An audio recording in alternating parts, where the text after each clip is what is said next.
네, 여러분 반갑습니다. 유대인들이 예수님을 죽일 때에 왜 굳이 빌라도에게 가서 죽이려고 했는가에 대해서 조금 분명하게 깨닫게 되었습니다. 스데반을 죽인 일이 있습니다. 스데반을 실제로 죽일 때에 대제사장들이나 종교 지도자들이 빌라도의 허락을 받지는 않았습니다.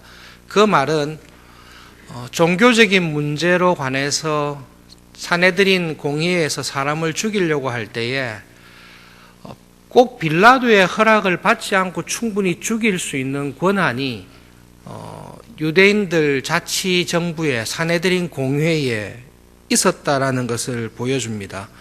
그런데 굳이 예수님을 죽일 때는 대제사장들이나 종교 지도자들이 빌라도의 손을 빌어서 죽이려고 굉장히 애를 쓰고 있는 모습을 보여주고 있습니다. 그 이유는 복음서에 계속 기록되어 있는데요. 후폭풍이 굉장히 두려웠기 때문에 그렇습니다. 절대적인 백성들의 지지를 받고 있는 예수님을 종교 지도자들이 죽였을 때에 예수님을 따르던 백성들이 일으키는 반란이나 소요를 자기들이 도무지 감당할 자신이 없었습니다. 그래서 예수님을 죽일 때에 정치적인 세력과 결탁을 해서 빌라도의 손을 빌어서 죽이려고 했습니다. 로마의 총독이 정치범이라는 이유로 예수님을 처형해버리면 예수님을 따르던 사람들이 반란을 일으킬 때에 대제사장들은 자기들이 나설 필요가 전혀 없습니다. 로마의 총독이 군사력을 가지고 로마 정부에 대한 반란으로 진압을 할 것이기 때문에 종교 지도자들은 예수님을 죽일 때에 반드시 빌라도의 손을 빌어서 죽이려고 애를 썼습니다. 그래서 빌라도에게 고소하는 내용을 보시면 이 예수는 정치범입니다. 그것을 가지고 고소하고 있습니다. 예수는 우리 민족을 호도하는 죄를 범하고 있는데 우리 민족을 어떻게 호도하는가 하면 가이사에게 세금 내는 것을 반대하라고 합니다. 그리고 우리의 왕이 가이사가 아니라 자기가 우리의 왕이다. 스스로 유대인의 왕이라고 자처하고 있는 정치범입니다. 당신이 로마의 총독인데 우리 민족을 호도해서 가이사에게 세금을 바치지도 않도록 하고 스스로 왕이라고 이야기하는 이 사람을 살려두어서는 되겠습니까? 당신이 처리해야 되지 않겠습니까? 라는 고발을 빌라도에게 했습니다. 가이사가 파송한 군대의 총독으로 빌라도는 그런 이야기를 들었을 때 신문을 할 수밖에 없습니다. 정말로 가이사에게 세금을 바치지 말라고 선동했냐? 그런 일이 없습니다. 가이사의 것은 가이사에게, 하나님의 것은 하나님께 바치라고 했습니다. 그러면 너가 가이사를 반대하고 스스로 유대인의 왕이라고 자처했냐? 내 나라는 이 세상에 속한 것이 아니다. 하나님께로부터 오는 것이다. 그 이야기를 들었을 때 빌라도는 예수님이 무죄하다라는 것을 전혀 정치적인 반란이나 가이사에 대한 배신을 선동한 사람이 아니다라는 것을 빌라도는 확신을 했습니다. 복음서의 기록을 보시면 빌라도는 공식적으로 사람들에게 이야기를 합니다. 이 사람은 죄가 없다. 이 사람은 정치범이 아니다. 이 사람은 죽일 만한 그런 일을 한 사람이 아니다라는 것을 자기가 법정에서 3번이나 확인을 하고 사람들 앞에 나와서 공포합니다. 내가 보기에 이 사람은 정치범이 아니다. 죽일 이유가 하나도 없다. 무죄하다.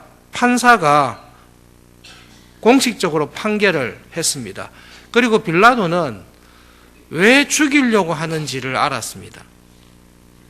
이 종교 지도자들이 예수님이 받고 있는 인기와 사람들이 따르는 것에 대해 시기하구나, 시기심이 이 사람들을 죽이려고 하구나라는 것을 알고 있습니다. 그리고 자기를 통해 왜 죽이려고 하는지도 빌라도는 알고 있습니다. 두 번째 문제인데요. 누가 예수님을 죽였습니까? 사도신경에 보면 우리는 매주일마다 본디오 빌라도의 치하에서 억울하게 고난을 받고 십자가에 죽임을 당했다라고 고백하고 있습니다. 실제로 예수님을 죽이려고 했던 사람은 대제사장들과 종교 지도자들이었습니다. 그러나 정말로 예수님을 처형을 하고 죽인 사람은 누구입니까? 라고 물었을 때는 빌라도입니다. 가정을 해보면 본디오 빌라도가 아니다, 나는 이 사람이 전적으로 무죄하다는 것을 3번이나 발표했기 때문에 내가 양심상 법을 집행하는 재판관으로 총독으로 양심상 아무런 죄가 없는 무고한 사람을 나보고 죽이라고 하는데 나는 그런 일 못한다. 그렇게 했으면 대제사장들이 예수님을 죽였겠습니까? 유월절 일어나기 전에 대제사장들이 의논을 했습니다. 유월절에는 죽이지 말자. 왜냐하면 인기가 너무 높기 때문에 죽였다가는 우리가 후폭풍을 감당을 못하니까 죽이지 말자라고 결정을 했던 기록이 있습니다. 그런데 자기들이 고난을 당하지 않고 죽일 수 있는 방법은 빌라도가 죽여주는 것인데요. 빌라도는 예수님이 정말로 무죄하다라는 것을 알고 있습니다. 그럼에도 불구하고 빌라도는 자기가 무죄하다라고 판정한 사람을 죽이기로 결심해서 죽여버립니다. 왜 죽입니까? 그날에 헤롯과 빌라도가 친구가 되었다라고 이야기하고 있습니다. 정치적인 계산이 빌라도의 마음을 움직였던 것 같습니다.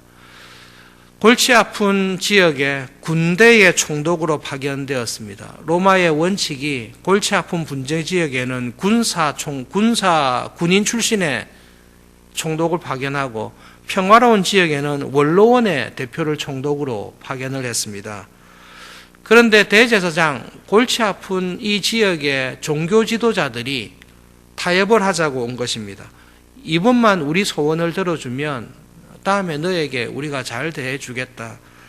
우리가 닿을 수 없는 정치적인, 종교적인 권력가들 사이에서 중요한 딜이, 거래가 있었습니다. 빌라도가 그것을 계산했습니다. 여러분, 빌라도와 같은 갈등이 우리에게도 있는데요. 한쪽은 내가 이 사람의 부탁을 들어주면 앞으로 내가 총독으로 살아가는 일에 상당히 유익을 줄 수 있습니다. 헤롯과 친분을 맺고 있으면, 헤롯이 나의 친구가 되면 상당한 유익이 될 수 있습니다. 산헤드린 공의회의 대표자들이 한마음으로 간절히 죽여달라고 원하는 사람이 있습니다. 산헤드린 공의회 사람들하고 친하게 이 사람들의 호의를 입으면 앞으로 총독으로 지낼 때 굉장한 유익을 얻을 수 있습니다.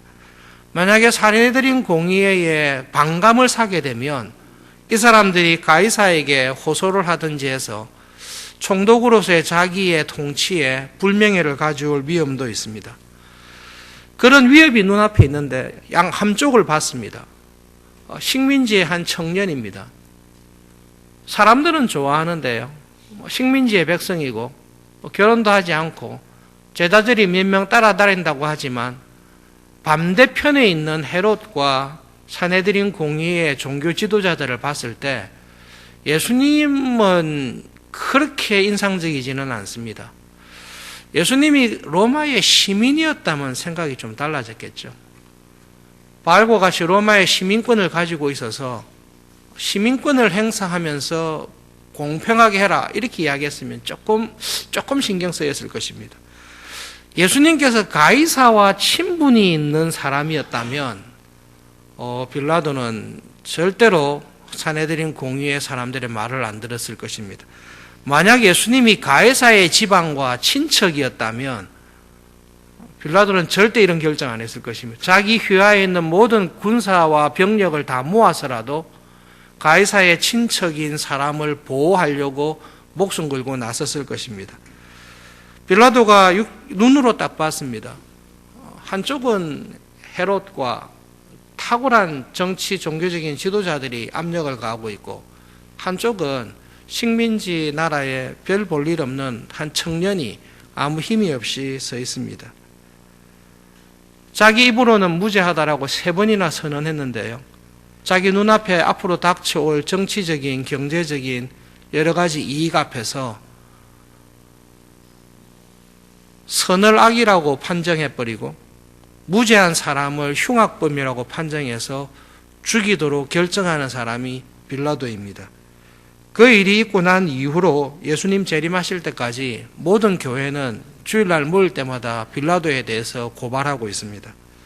본디오 빌라도의 치하에서 자기 입으로 무죄하다라고 3번이나 선언했던 사람을 자기의 정치적인 세상적인 욕심을 위해 죽였습니다. 그는 식민지에 별 볼 일 없는 하찮은 청년이라고 죽였는데요. 그가 죽였던 사람이 놀랍게도 하나님의 아들이셨습니다. 빌라도와 같은 갈등이 우리들에게 있을 수 있습니다. 여러분, 오늘 새벽 기도를 마치고 직장에서, 일터에서 여러 사람을 만나게 될 것입니다. 내 눈에 중요한 사람이 있고 하찮게 보이는 사람이 있습니다. 그러나 하나님께서 믿음으로 사는 우리들에게 주신 말씀이 있습니다. 하나님은 외모로 사람을 취하시지 않습니다.